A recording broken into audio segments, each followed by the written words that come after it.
Welcome back to day 7 of our Advent devotional series. Today we're going to think about worldwide worship for the new King. But before getting there, I'm guessing you've noticed in your own experience, maybe in your families and your friendships, that different people can tell the same story in their own particular way. Some people like to meander around, use lots of words, they enjoy the journey. Other people in their storytelling style just want to get to the destination as soon as possible. One person will emphasize this particular moment or event, another will have an emphasis in a different place. Well, today we're moving from Luke's account of the birth of Jesus to Matthew's, and right away we can see that Matthew has a particular point that he wants you and I to recognize. So here it is, and we'll see it from our text. Jesus is for the nations, not just Israel. So if you're sitting at home and you're not Jewish and you're not from Israel, there is good news that we can be included in what's happening in the story of Jesus. So here we are, Matthew chapter 2 at verse 1.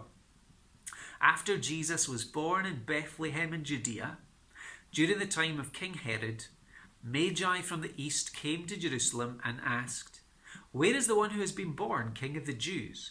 We saw his star in the east and have come to worship him." So first thing to recognize is that there is a pointer here from Matthew to exclusive truth. So there are two kings that are mentioned.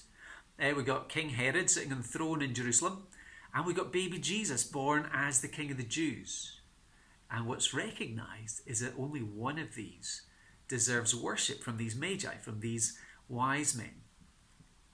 You see, Christianity insists that Jesus is God's Son. We sing it every year at Christmas. Veiled in flesh, the Godhead see, hail the incarnate deity. And when that song gets stuck in your head, you are welcome.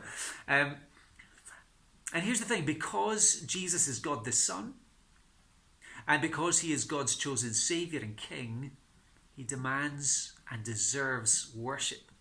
And these magi help us to see that above all powers, above all peoples, above all philosophies stands Jesus, the true King. But that exclusive truth claim doesn't mean Christianity is just for a select group. And how does Matthew help highlight that for us?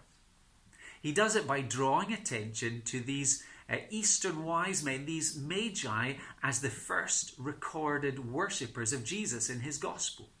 Foreigners who would be considered unclean bear testimony to the fact that God's King has been born.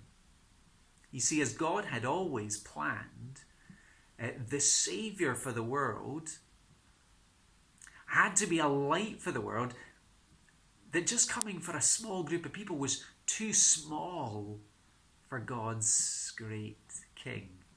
So this Advent, we'll see hundreds of millions of Jesus worshippers celebrating his coming from every nation, from a dazzling array of cultures, but bound together in faith and worship. Because Jesus is God's gift of grace for the world, regardless of country or class or culture.